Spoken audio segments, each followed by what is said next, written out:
Қайырлы күн достар. Бүгін сіздермен осындай жұмсақ шығатын бауырсақтың жасалу жолын көрсететін боламын. Ең алдымен бізге керекті заттарды дайындап аламыз. Ең алдымен жылы сүтке аштығымызды құйып, біраз қойып қоямыз. Дайын болған соң құямыз, жылы су құямыз. Және ерітілген сары майымызды, майонезімізді, жұмыртқамызды, қантымыз бен тұзымызды саламыз.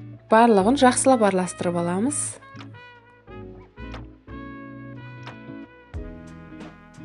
Ұнымызды електен өткізіп, қамыр илейміз.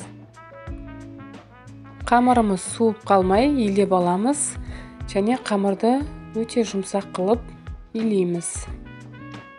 1 сағатта қамырымыз ашып қалады. Қамырымызды жуалаға бөліп, осылай өздеріңіздің қалауларыңыз бойынша кесіп аласыздар. Біраз қамырымызды қойып қоямыз. Кейін қызып тұрған майда осылай пісіріп аламыз.